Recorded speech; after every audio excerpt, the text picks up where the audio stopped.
Knife வந்து original. அதனால sir நானே பண்ணுறேன் சார். அப்படி பார்த்தாரு, இப்படி குத்துவேன், அப்படி பிடிப்பார்.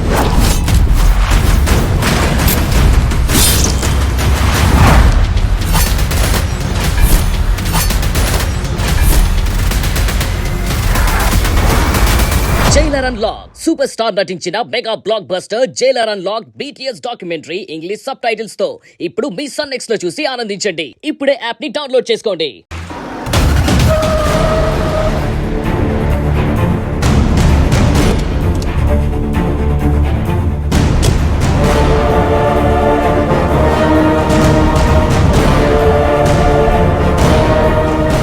మామ్, ఇప్పుడే నీ గురించి అనుకుంటున్నాను, అప్పుడే వచ్చేసావు.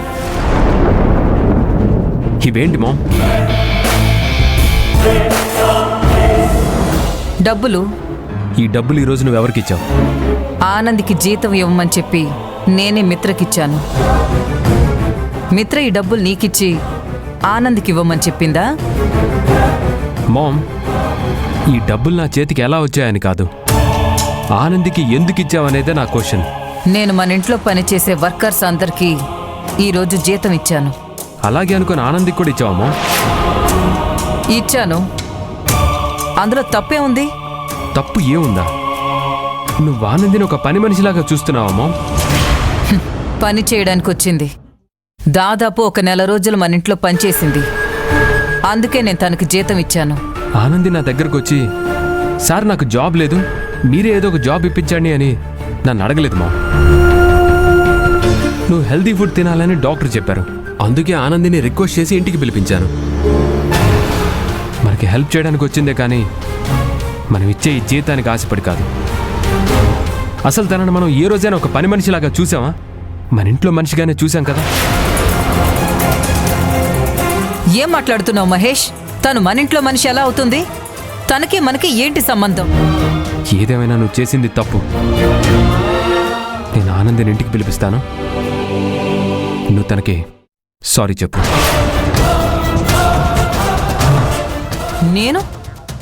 నేను ఆనంద్కి సారీ చెప్పాలా? ఏం తప్పు చేశానని చెప్పాలి? ఎందుకు చెప్పాలి? పని చేయడానికి వచ్చిన అమ్మాయికి నేను జీతం ఇచ్చాను. సరిపోదు అంటే ఇంకా డబ్బులు విసిరేస్తాను. అంతేకాని సారీ అనే మాట నేను ఎప్పటికీ చెప్పను. మామ్, అది కాదు. మహేష్, తను ఇక ఈ ఇంటికి రావాల్సిన అవసరం లేదు. వంట చేయాల్సిన పని లేదు. మామ్, తన ఇంటికి ఎందుకు రావద్దంటున్నావు? ఒకవేళ తను ఈ ఇంటికి రావాలని నువ్వు అనుకుంటే కేవలం ఒక పని మనిషిగానే రావాలి. జీతం తీసుకుని పని చేయాలి. అలా కుదరదు అంటే తను రావాల్సిన అవసరం లేదు. గార్మెంట్ కంపెనీలో పనిచేసుకుంటూ తన హద్దుల్లో తనుంటే అందరికీ మంచిది. మామ్, డాడీలో నువ్వెందుకు ఆలోచించలేకపోతున్నావు? డాడీ ఆనందిని మన ఇంట్లో మనిషిలా చూస్తున్నారు, మరి నీకేమైంది? నువ్వెందుకు ఆనందిని అలా చూడలేకపోతున్నావు? ఎవరి అభిప్రాయాలు వాళ్ళవి. రే, నువ్వు తనకి ఏ హెల్ప్ అయినా చెయ్యి, నేను కాదు అనను. కానీ స్టేటస్లో మనకన్నా తక్కువ ఉన్న వాళ్ళని మనతో సమానమైన అర్హత కల్పిస్తాను అంటే నేను చూస్తూ ఊరుకోను. నువ్వు నా కొడుకువి మహేష్. నువ్వు నాలా ఆలోచించాలి, మీ నాన్నలా కాదు. నువ్వు తన కోసం నాతో గొడవ పడ్డం నాకు నచ్చలేదు. చంద్రశేఖర్ అంకుల్ కొడుకులాగా నేను కూడా మన స్థాయి కన్నా తక్కువ స్థాయి అమ్మాయిని ప్రేమిస్తానేమోనని నీకు భయం కదా, అందుకే ఇదంతా చేస్తున్నావు. అంతే కదమ్మా? నువ్వు అనుకున్నది ఏది జరగదు. ఏంటి మహేష్, ఏమన్నావు? నేను అనుకున్నది జరగదా? అంటే నువ్వు కూడా చంద్రశేఖరం అన్నయ్య కొడుకు అర్జున్ లాగా ఎవరినైనా తక్కువ స్థాయి అమ్మాయిని ప్రేమిస్తున్నావా? చెప్పు మహేష్, ఆనంది లాంటి అమ్మాయిని ప్రేమిస్తున్నావా లేక ఆనందిని ప్రేమిస్తున్నావా? Mom, please be cool. అసలే నీ హెల్త్ కండిషన్ బాగోలేదు. నేను ఏమైపోయినా పర్వాలేదు, నాకు నా స్టేటసే ముఖ్యం. ముందు నేను అడిగిన దానికి సమాధానం చెప్పు. నువ్వు ప్రేమించింది ఎవరిని?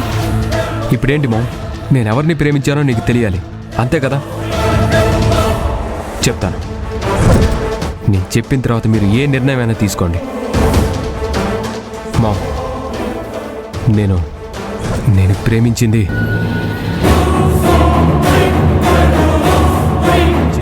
మహేష్,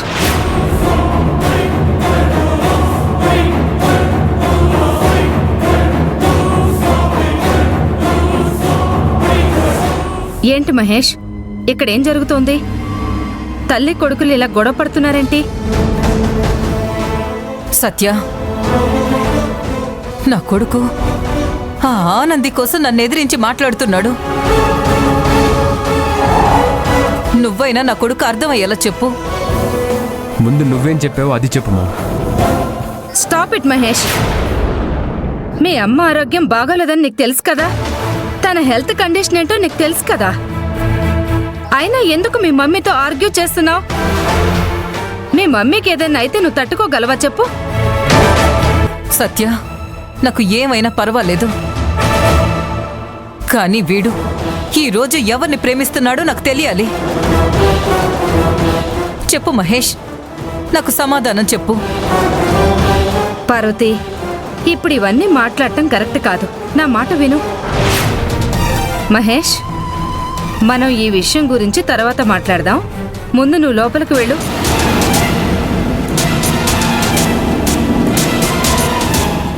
నేను చెప్తున్నాను కదా మహేష్, నువ్వు వెళ్ళు.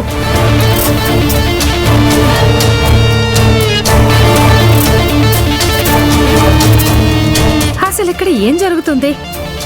నువ్వు నీ కొడుకుతో గొడవ పడ్డావేంటి? వాడంటే నీకు పంచ ప్రాణాలు కదా. ఏదైనా ప్రాబ్లం ఉంటే రాజశేఖర్ చూసుకుంటాడు. నువ్వు అనవసరంగా టెన్షన్ పడి నీ హెల్త్ని పాడు చేసుకోకు. అందరూ సర్ది చెప్పేవాళ్లే కానీ నన్ను అర్థం చేసుకునేవాళ్లే లేరు. పార్వతి, పార్వతి,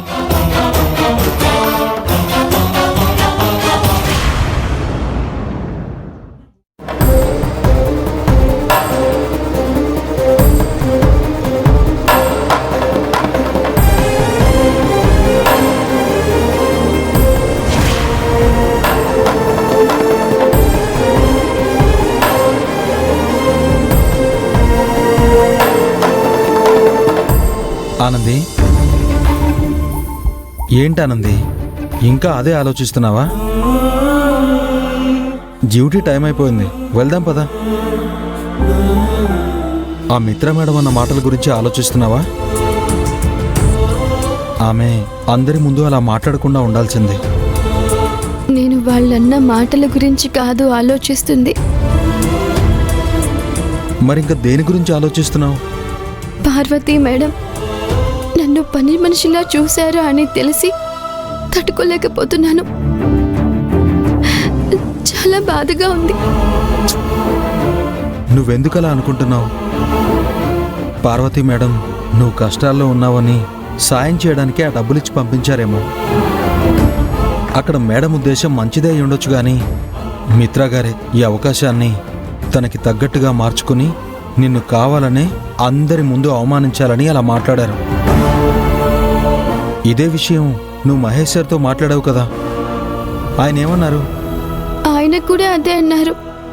పార్వతీ మేడం జీతం ఇచ్చుండదు, సహాయం చేసుంటుంది అని చెప్పారు. చూసావా, సార్ కూడా సేమ్ నాలానే చెప్పారంటే వాళ్ళ ఉద్దేశం మంచిదే. కానీ మేడం వాళ్ళు మిత్రా గారితో ఆ మనీ ఇచ్చి పంపించడం కరెక్ట్ కాదు. దీని గురించి ఎక్కువగా ఆలోచించి ఫీల్ అవ్వకు. జయంతి, నిన్న నేను కాల్ చేశా కదా, నా కాల్ ఎందుకు ఆన్సర్ చేయలేదు? అసలు నాకెందుకు ఫోన్ చేసావు? ఈ కొత్త అలవాటేంటి? ఏం లేదు జయంతి, నిన్న రెజీనా బర్త్డే సందర్భంగా మనం చేసిన పోలీస్ ఆపరేషన్ అయిపోగానే అదే కంగారులో నేను వెళ్ళి పడుకోగానే ఓ పెద్ద పీడకలు వచ్చింది. ఆ పీడకల్లో నువ్వు ప్రమాదంలో ఉన్నావు జయంతి. సడన్ గా మెలకొచ్చింది. పీడకల్లో జరిగినట్టు నువ్వేదన్నా ప్రమాదంలో ఉన్నావేమోనని భయపడి ఫోన్ చేశాను. సూపర్ మురళి అన్నయ్య, నువ్వు జయంతక్కకి ఫోన్ చేయడానికి చెప్పిన కారణం అద్దిరిపోయిందంతే. సౌ, అదే పీడకల్లో నీ నోరు పడిపోయినట్టు కూడా వచ్చింది తెలుసా? మరి నాకెందుకు ఫోన్ చేయలేదన్నయ్య? నిజంగానే నీ నోరు పడిపోతే బాగుండదని చేయలేదు. ఈ రోజు ఫోన్ దగ్గరే పెట్టుకుని పడుకుంటాను. మళ్ళీ నీకు పీడకలొస్తే నాకు ఫోన్ చేయి. ఏ దొంగ! రెజీనాని వాళ్ళ అమ్మా నాన్నలతో కలపడానికి మనం చేసిన ప్రయత్నంలో వీళ్ళిద్దరు కలిసిపోయారు. లక్కీ బాయ్రా నువ్వు.